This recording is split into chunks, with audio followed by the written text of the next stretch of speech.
This presentation is brought to you by Arizona State University's Julianne Wrigley Global Institute of Sustainability and a generous investment by Julianne Wrigley.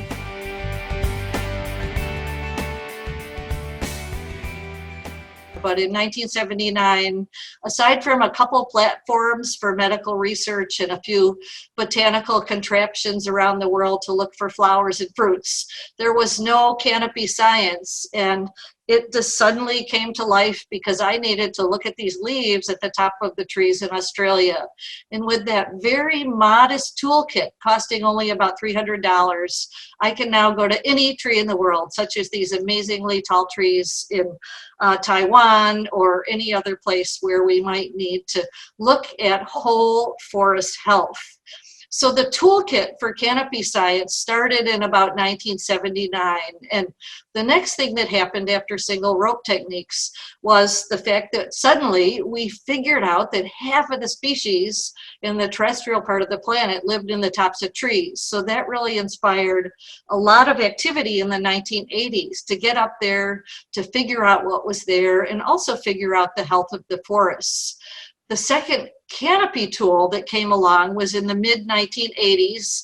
Suddenly I was looking at crazy trees like giant stinging tree full of toxic stinging hairs, trying to climb at night, bringing volunteers to the rainforest to help me find insects eating leaves. And none of that was very successful with one rope.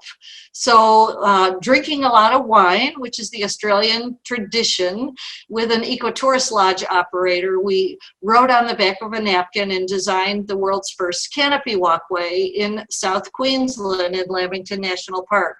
So to this day, all of the walkways in the world owe their heritage to this original construction. And since then, we've had a few walkways pop up in the US. This is the first canopy walkway in North America, which I built in Williams College when I was a professor there. A little hello to some of my Williams friends that might be in the audience. And then we had the first public canopy walkway down here in Florida in the state park outside of Sarasota.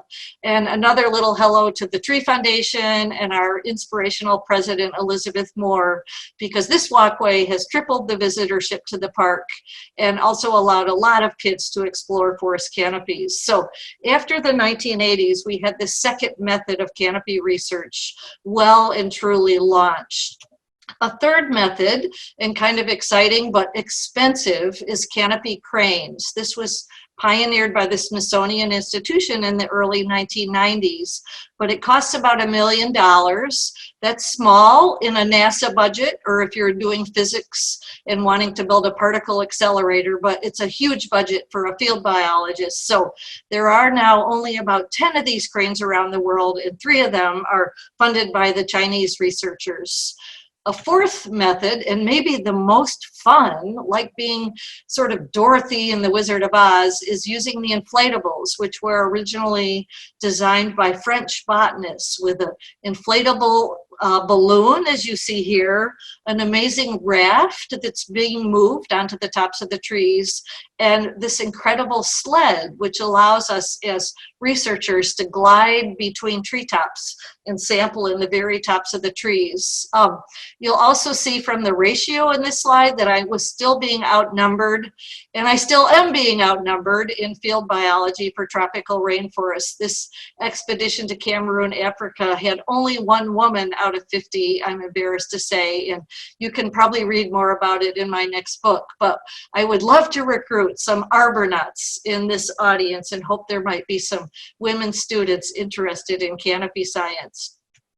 This is the raft that goes with the inflatable gadgets. You can barely see me at about 1 o'clock in the center there, climbing up through a porthole to sample insects in the middle of the night, just like being in a base camp, but at the tops of the trees. The 5th and 6th canopy tools that we now have and have been developed over the last 30 years would be the use of drones, even though they're illegal in a lot of countries, so we have to be a little careful about that. And then, of course, the fabulous lab that you have at ASU, which is Greg Asner's LIDAR operation, using small plane to do amazing aerial surveillance of forests and collect data that we never knew we could exist. possibly collect. So that's pretty exciting stuff. But what's interesting in canopy science is that over only about 30 years, we've developed a toolkit to study the whole forest. This presentation is brought to you by Arizona State University's Julianne Wrigley Global Institute of Sustainability for educational and non-commercial use only.